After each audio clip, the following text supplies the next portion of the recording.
Trump lost last year's election. Some think it was robbed from him, and I'm inclined to agree, but that ultimately doesn't matter now. What matters is that he's no longer running the country, and he's also no longer running the Republican Party, at least as their top figurehead. Some have to wonder if he ever really was, though it's fair to say that at least he tried. 45's most lasting political accomplishment, however, will probably turn out to be something that his presidency had almost nothing to do with. It's not going to be a policy, his positions, or even the deals he negotiated while in the White House. It probably won't even be the stated positions of the nominally America First populist platform that he whipped into existence in 2016. And it won't be any of these things for a number of reasons, ranging from his failure to deliver on his campaign promises to his continuing an Israel-first foreign policy despite his patriotic rhetoric.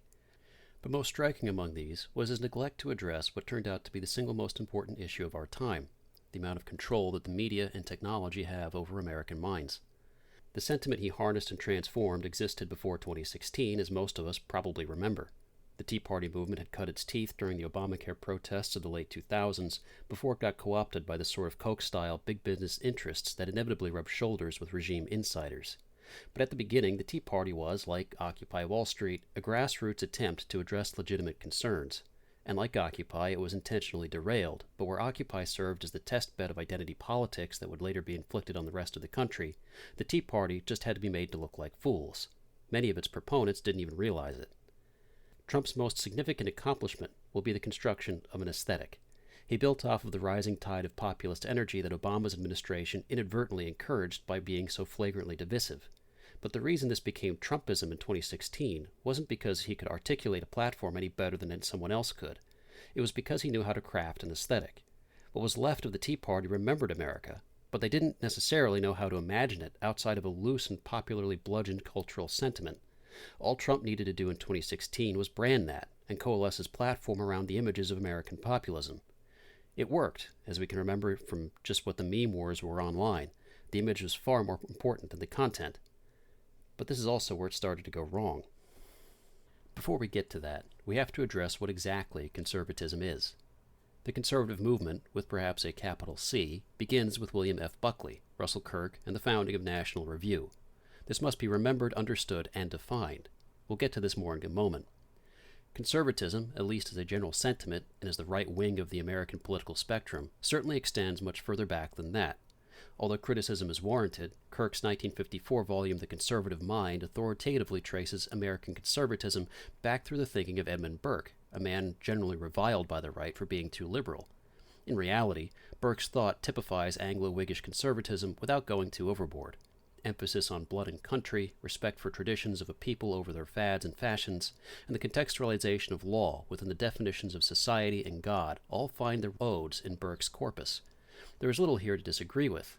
Like many thinkers, Burke's presumed proponents have done more damage to his credibility than either he or his critics ever could.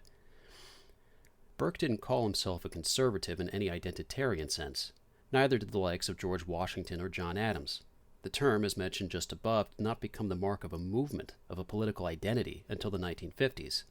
But the general ethos embodied behind the liberal-conservative conflict existed from the beginning of the American polity, and is most easily evidenced by the fact that America has never had more than a two-party political system for any significant length of time. Putting this all into context requires us to consider the 1960s. Conservatism became a platform that revolutionized the Republican Party of its day. At the same time, the Cultural Revolution at large culminated in 1968, which, following the racial, immigration, and sexual license reforms of that decade, changed the entire American social and political landscapes into the unrecognizable messes that they are today. Conservatism in 2021 sits about 60 years removed from the revolutions of the 60s, and the movement of conservatism is cracking under the strain. This isn't the first time that the country's landscape has shifted so radically and so quickly. But the fact that conservatism remains mired in the past is a little unique. Consider the fallout on the right after a previous American Revolution. At the turn of the last century, the Southern agrarians could be understood as the embodiment of the American right at the time, though they may not have necessarily considered themselves as such. Writing 60 years after the end of the American Civil War, John Crow Ransom expresses a broadly American conservatism in his writing while dealing specifically with the fallout of that war. Quote, "There are a good many faults to be found with the Old South, but hardly the fault of being intemperately addicted to work and to gross material prosperity. The South never conceded that the whole duty of man was to increase material production, or that the index to the degree of his culture was the volume of his material production. His business seemed to be rather to envelop both his work and his play with a leisure which permitted the activity of intelligence." End quote. Despite what the contemporary conservative movement wants to tell you, the mindless embrace of slavish material gain under the auspices of work ethic is not a right-wing value. The sentiment expressed by Ransom is one of life considered in its proper context and oriented toward its proper ends. It presumes a world order governed by a natural law, which is knowable both by ordered reason and by the recognition of one's culture and traditions. Ransom distinguishes this cause and ethos from the sort of industrialized modernism typified by the revolution that conquered the South. And he's key to distinguish this sentiment from the North per se. Passive readers of history frequently try to flatten the American Civil War into a conflict between industrialism and agrarianism, a true enough reading in a certain sense, but too easily simplified into a view of history that concerns nebulous forces pulling at the levers of mankind. That people have ideas goes without saying, but that people also make decisions, and that those decisions affect other people, must never be lost in the analysis. Ransom's note on the war's consequences for both sides, though he speaks abstractly, maintains this truth. Quote, "Industrialism, the latest form of pioneering and the worst, presently overtook the North, and in due time has now produced our present American civilization. Poverty and pride overtook the South. Poverty to bring her institutions into disrepute and to sap continually at her courage, and a false pride to inspire a distaste for the thought of fresh pioneering projects and to doom her to an increasing physical enfeeblement." End quote. There are 2 points to consider here. Firstly, his specific use of wording. Industrialism overtook the North, which we are to understand had a distinct American identity independent of industrialism itself. As we read Ransom's essay, there is a distinct indication that industrialism perverts what it touches. Indeed, skepticism of industrialism and the acknowledgement that a certain toleration of it is necessary forms the core conflict that Ransom tries to address. How to maintain a cultural identity in the wake of the globalizing forces of industrialized modernity is a problem that never found a solution, if we can recognize that the fears of an agrarian in the late 30s are every bit as valid today as they were then. The second point to consider is Ransom's recognition that the fight was lost. The American Civil War was a total war, particularly for the Southerners who experienced conscription and quartering by their own kind, and the widespread pillaging, burning, and slaughter by Northern armies. That they lost the Revolution was not something that could be rationalized away. The praxis, then, for Ransom and for the rest, was what to do next, and how to deal with the identity crisis at the heart of the American polity. The Union was tacitly accepted, if more begrudgingly by some than by others, but there remained no consensus on American identity, and the modern world, which Ransom understood in material terms as the industrializing impulse, threatened to change the identities of both the North and the South. As he approaches the conclusion of his essay, Ransom notes, quote, "The question at issue is whether the South will permit herself to be so industrialized as to lose entirely her historic identity, and to remove the last substantial barrier that has stood in the way of American progressivism, or will accept industrialism but with very bad grace and will manage to maintain a good deal of her traditional philosophy." End quote. And there you have it. The American polity is defined by contrasting opposites of progressivism versus, effectively, traditionalism. Ransom's essay seems to indicate that this uneasy interaction became the present crisis because the country's acceptance of industrialism did not occur, in fact, with very bad grace, at least not such that the country maintained any of her traditional philosophy. Instead, it accepted industrialism for a time, and then, in a move that I don't think any American from the 1930s, even those acting in the worst of faith, could have predicted, it outsourced its entire economic utility to other countries and replaced its agrarian class with immigrants from the Third World. By the 1950s, America had fully recovered from the Great Depression, conquered Europe and Japan in a few long years, bested their long-standing rival and former motherland in its imperial claims, and developed civilization-ending weaponry capable of annihilating cities at the push of a button. It also found itself deadlocked in a Cold War with communism, a threat by then recognized internationally as a scourge. Although communism had transformed from its Bolshevist roots into various Soviet-styled Stalinist knockoffs, the revolutionary sentiment remained. America's response to its spread was a policy of containment rather than head-on confrontation. Enter William F. Buckley, Jr., the father of the conservative movement, so called.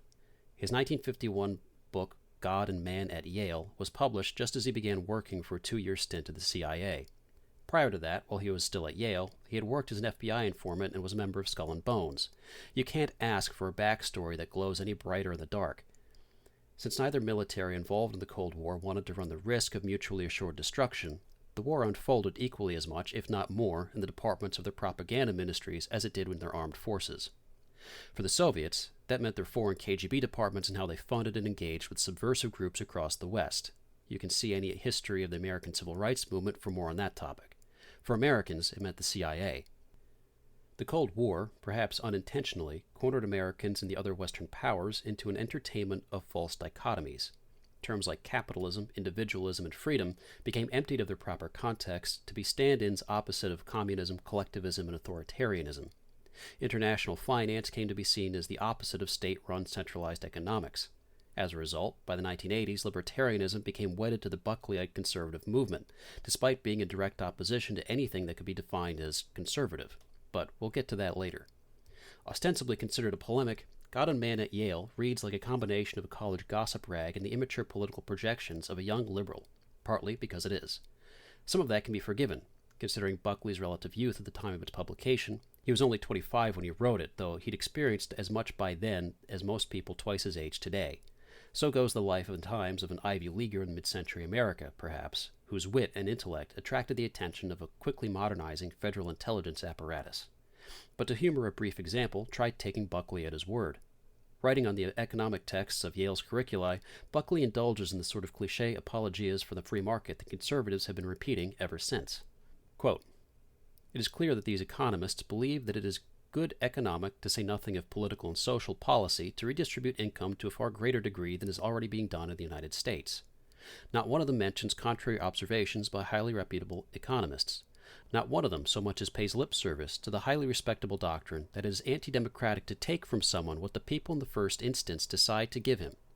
If several 100,000 people, acting without coercion of any description, elect to pay Joe DiMaggio $100,000 a year for the privilege of seeing him at bat, and of course in a free economy, it is the people who, in their role as ultimate employers, pay the wages, and the government promptly turns around and absorbs the greater part of this sum, who is thwarting the most directly expressed will of the people." End quote. The movement was expressed here in 1951 within the pages of God and Man at Yale, an ambiguous adherence to a vague sense of Christian rationalism, an emphasis on individualism, and an appeal to an Ivy League-educated Yankee culture. Despite Buckley's Catholic upbringing, and despite his apparent embrace of traditionalist Catholicism in the wake of Vatican II, religion occupied a private sphere to be dictated by individual conscience. The free market would provide, apparently, though anyone with any sense can read the passage above and notice how utopian both his individualism and his free market really were.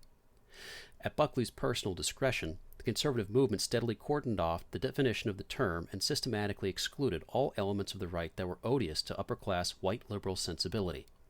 Consider whether the Southern agrarian thought of, say, John Crow Ransom would have had a place in the movement possessed by individualism and free enterprise.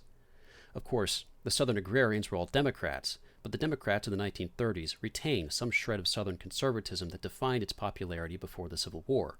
The Democrats of the 1950s, on the other hand, did not. And yet the sentiments expressed by the Southern agrarians is undeniably of the same strain of conservatism that remains consistent to its namesake. It offers coherent definition of right and left that lack the false dichotomy imposed by Cold War ideology. Even if we offer Buckley the benefit of the doubt, his entire framework, and the framework of the movement he spearheaded, remains mired in Cold War politics. And this movement is so entrenched in the American elite that it exists as a self-serving machine that continues the work of exclusion so favored by Buckley himself. The conservative movement, or Conservative Inc., or whatever you want to call it, exists as a mainstay of socially removed, financially insulated, ideologically isolated globalists who have helped turn America into a shopping mall. These are the same types who consider America to be a plot of land rather than a nation of people, a set of markets rather than a mass of communities with families, and a massive workforce of consumers rather than human beings with innate dignity and freedom of will.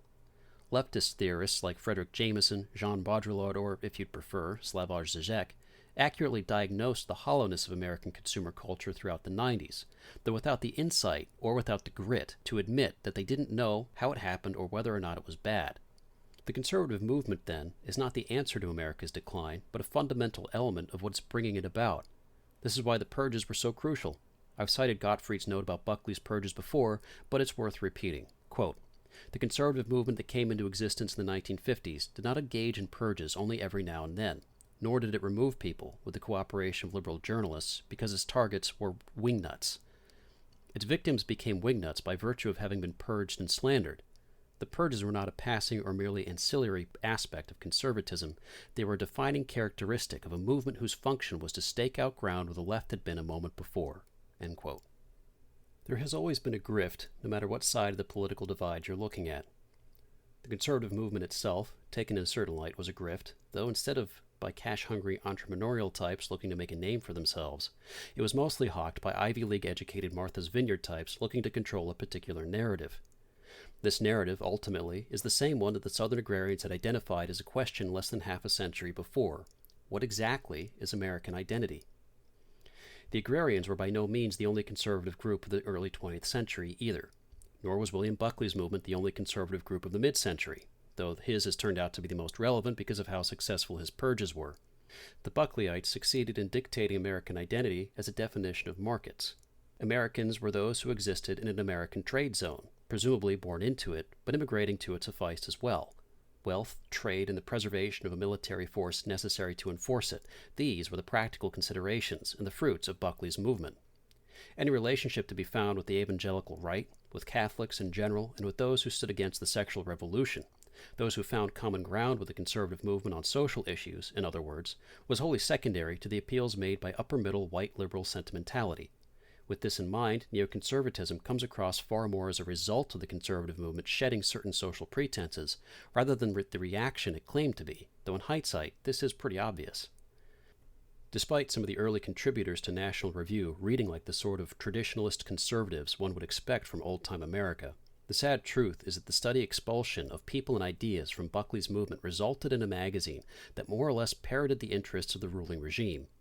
All too familiar terms of villainy and perfidiousness like racism, bigotry, and, most effectively deployed by the Buckleyites, anti-Semitism, found use as exclusionary language straight from the pens of Buckley's conservatives. It wasn't just the left that found use in ostracizing the right from polite society. The conservative movement did a good enough job all on its own. In the meantime, the movement coalesced around anti-socialist Cold War invective, an admirable task, except that it came at the expense of being able to define conservatism coherently. Socialism became an empty term that even its proponents found difficult to express, and capitalism, once understood as an economy powered by the privatization of banks, came to be a synonym for the free market. Where this free market actually was turned out to be anybody's guess. So in practice, free market economics just came to mean whatever Wall Street was doing at the time. It only seemed to make sense because there was a self-described communist regime to offer a counterexample. A lot of this should sound familiar, because as the decades wore on, conservatism came to mean the conservative movement. Conservative American thought bent ever more readily toward what the Buckleyite understanding of the term required. It got harder throughout the 90s and 2000s, especially after 9/11, to find self-styled conservatives who disagreed with any significant aspect of Buckleyite thought. Where the left ended and where the right began was harder to pin down other than in some pragmatic sense. For instance, two political or media figures publicly eviscerate each other with regularity, so clearly one has to be left and the other has to be right. Which was meaningfully which was anyone's guess. Again, we return to this issue of defining right and left and what that means for American identity. Conservatives of a bygone era correctly attribute the distinctions to tradition and revolution, or less extremely, tradition and progressivism. In the case of the left, industrialism and modernity forced progressive ideology to a breaking point. By the 60s, it embraced revolutionary ideology, and it hasn't looked back. Although there were movers and shakers that encouraged this slide, it's also not hard to chalk up the shift to the progressive frame of mind itself. Abandoning the natural law, usually in pursuit of justifying sexual misbehavior, distinguished the revolutionaries from mere misguided liberals. As such, it shouldn't come as a surprise that progressivism tended toward revolutionary fervor and radicalism in a way that conservatism doesn't tend toward its own radical elements. Conservatism, both its ideology and those who embrace it, simply aren't cut from the same cloth. That's not to deny the obvious existence of right-wing radicals, but it's important to note that the most radical elements of the right tend not to associate with its more liberal elements and vice versa. Center-left liberals and progressives, on the other hand, generally pretend that the revolutionary radicals to their left simply don't exist. They usually refuse to condemn the actions of their more radical accusers, while conservatives actively purge their own. We can attribute this to center-leftists tacitly endorsing their behavior, but there's also a case to be made that they're simply too stupid and misinformed to truly believe that leftist radicalism even exists. They're the ones who seem to take mainstream media seriously, after all. Most talk of individualism versus collectivism, however, or of capitalism versus communism, is found on the right. Again, the Cold War stirred up such definitions among conservatives last century, but the Cold War ended and their movement maintains the same ridiculous definitions. Up through Obama's administration, they parroted these talking points out of a legitimate fear of socialism creeping into the ranks of American government. While this is something that surely occurred, their kvetching came across as crying over spilled milk. The most dangerous and lasting effects of socialism occurred long before Obama's stint in office and was largely supported by the movement itself. The reason their terms remain fixed in the Cold War paradigm isn't even that they're just dinosaurs who can't change either. Most of the people who believe in a meaningful distinction between individualism and collectivism aren't old enough to remember that war anyway. Most of them, however, have grown up with the false belief that the libertarian-minded approach to government and political action is somehow more right-wing than left, despite its embrace of progressive notions about man's nature and his economic utility. American civics classes surely have had their role to play in this confusion, but so has the conservative movement's intentional disregard for actual conservative thinkers. Anyone who gets it right is called a kook by the elite white liberal establishment, and you're either called a racist or a bigot for reading or defending them. Any respectable thinking done on the topic usually comes from people who quickly find themselves without a platform to speak from. So, where are we today? Above, the Tea Party was used to illustrate the rising, seemingly ignored sentiment of disenfranchised Americans which Trump capitalized during his 2016 election. That sentiment was still here in 2020, and for the most part, it very happily and very gladly wanted Trump to continue on for another 4 years. While some sort of their optimism was a little misplaced, it's obvious, especially in retrospect, that whatever symptoms of decline his administration would preside over would be preferable to the alternative that we ended up with. But in the wake of his loss, what direction has the conservative movement gone? His run resulted in a split within the movement. On the one hand, the never-Trump contingent of the Buckleyite and neocon holdouts, and the MAGA grifters on the other. There was almost no middle ground left by 2020. The never-Trump crowd, seemingly irrelevant by 2018, still runs most of the party politics for the GOP. Granted, most of them dropped the never part of the moniker and fell in line while Trump was president, but their adherence to the regime didn't falter. Most of the sitting Republicans in Congress fit this bill, as became obvious during the handling of the electoral proceedings after November 7th, to say nothing of January 6th. So, the other side of this conservatism, the MAGA movement, what happened to that? Intuitively, Trump's fall from grace was something that occurred from both the right and the left. The left so hated the man as to impeach him twice and even considered forcibly removing him from office. Although you could say that it's hard to fall from grace when the left never dignified him with any to begin with, they still considered him their president up until the events leading up to the January 6th march. As for the right, we watched him fail to level the playing field in preparation for 2020's election, and we watched him subsequently flounder like an idiot as his political enemies so predictably closed in around him. And for the entirety of his administration, we saw him fire people who seemed most likely to carry out an America First agenda, only to be replaced by neoconservatives and regime insiders that openly and actively undermined that same agenda. It's hard to have sympathy for the failure of what seemed to be America's last gasp for fresh air. And yet, MAGA lives on. But it's worse now. It's embraced a delusional sense of self-satisfying and unrealistic American imagery that contradicts its own interests. It's pro-cop, even as the cops revealed themselves to be stooges of a regime that hates the American people and their way of life. It's pro-military, even as the military purges MAGA-sympathetic servicemen and replaces them with people who are actively, actually, proudly, and openly mentally ill. It's pro-democracy, even as it readily acknowledges the ease and rampancy of electoral fraud and the problems with simply accepting election results without investigation. Most of MAGA is pro-gay, or at least tolerant of homosexuality, oblivious to how sexual morality affects their families and communities. MAGA, as a movement, will tell you that it just wants to be left alone, while it simultaneously prides itself on its obnoxious delusions of grandeur. We can illustrate one example. It should go without saying, but it's not American to love Walmart. Walmart destroyed your communities and hamstrung your local economy before anyone knew who Jeff Bezos was. And yet, this seems to be the extent of the MAGA memory. In 2016, free trade's exportation of labor and immigration's crushing of wages were talking points that made MAGA a force to be reckoned with. Now it seems satisfied that people are working for Walmart instead of Amazon, as if this makes a difference. With this in mind, let's turn to a humble marijuana security guard, Ted Daniels. A few years ago, Daniels gained mild notoriety for a clip of his helmet footage from a tour in Afghanistan. He'd been shot by an insurgent, disoriented, and proceeded to continue with his mission while wounded. Admirable behavior, to be sure, particularly considering that he was not a young man at the time. Prior to signing up for the military, Daniels' life had already included a career as a cop. He returned home and eventually started a security firm that specializes in guarding the now prolific marijuana industry. He's apparently done quite well for himself, and he's fashioned an image for the company as something of a biker gang comprised of ex-military vets who defend pot dispensaries. He's done various news circuits in the past and is certainly no stranger to the press. So it's not unreasonable, when one considers Daniels at face value, for certain words to come to mind. Business, patriot, legal weed. He saw the direction certain social policies were going and committed his expertise toward a burgeoning industry. You could even say that this expresses the entrepreneurial spirit of the great American experiment. That the business in question relies on pot is, perhaps, even more fitting. Well, he's running for Congress out of Scranton, Pennsylvania, and he's put together a campaign ad. Check it out for yourself. Just as an ex-military marijuana security business perfectly expresses the modern entrepreneurial spirit, the bombastic obnoxiousness of Daniels' ad perfectly embodies the MAGA movement of 2021. It's an appeal to an utterly base, commercialized, abstract sense of Americana that defined itself purely materially. Guns, motorcycles, diners, wealth, that's all MAGA has to offer up for these images.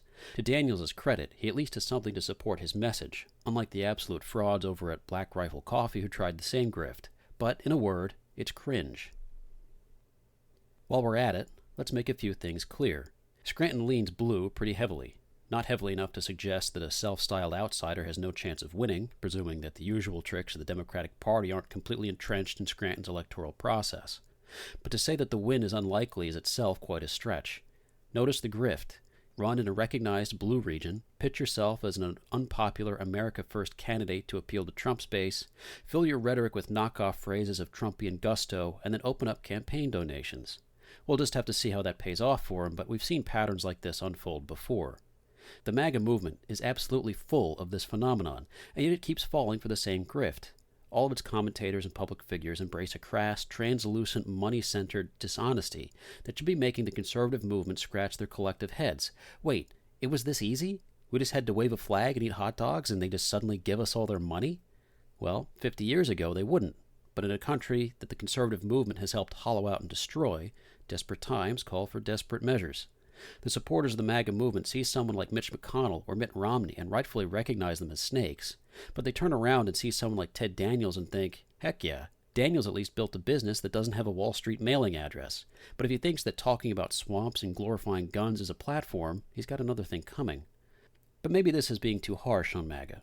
This is, after all, a movement supported by people who recognize that the American political system is totally wrong to them. Most of them intuitively recognize that they aren't represented by their electoral officials, and some might even recognize the degree to which the corporate interests have colluded with the so-called democratic process. But that's no excuse for supporting the grift. What we need to remember, and very seriously take to heart, is that people are not going to wake up. There will be no great awakening, no great mass movement that gains broad appeal, no grassroots revolution, no retrogradation if you're daft enough to use such contrarian terminology. The last gasp of such a feeling should have been felt during Trump's administration. The point the country has reached now, at the whims of the regime and its government, is one that will not let 2016 happen again. Maybe you're tired of hearing this, but Trump had a chance to strike at the stranglehold over American consciousness, and he didn't take the shot.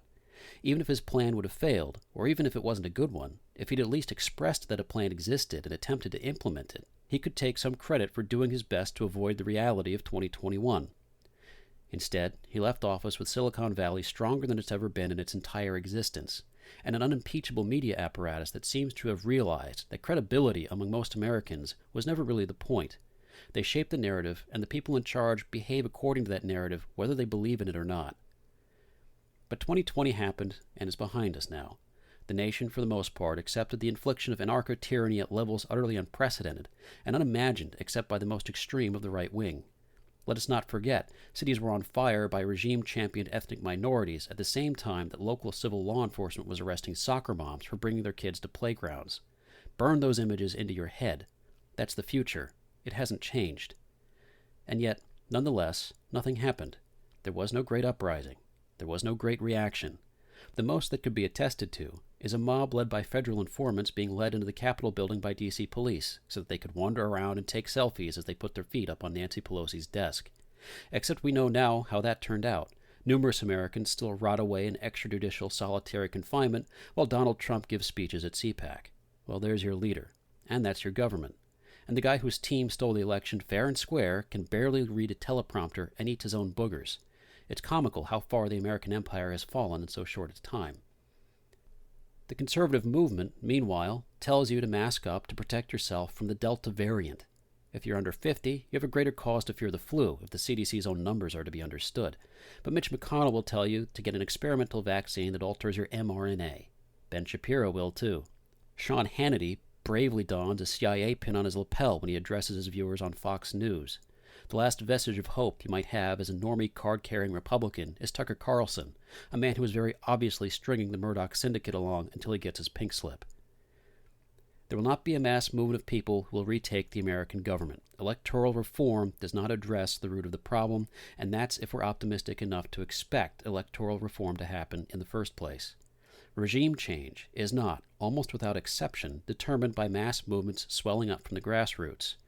They're determined by dedicated minorities hell-bent on changing the direction of a given group of people. Either this will happen, or it won't. Conservatism has become cringe. There's no escaping that. The Buckleyite movement absconded with the term, and it's going to take a while before conservatism can get its proper definition back. And that's affected the current strain of American populism, too. Whatever your own praxis is going forward, it should at least include this. Drop the term conservatism. When grifters come out and declare that gay rights are conservative values, agree with them. When they tell you that choosing whether or not to murder your unborn son is conservative, let them know that if they say so, then surely it must be true.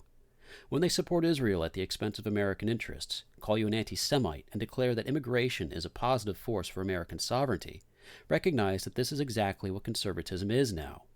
Don't fight over the term. Let them have it. You need a new term, because the sad truth is that conservatism has not been defined according to its namesake for probably longer than you've been alive. Thank you for listening. You've been listening to Pillarist Radio, I guess. You can find this and much else over at thepillarist.com. Be sure to, do all the things you're supposed to do to YouTube channels. And more to come.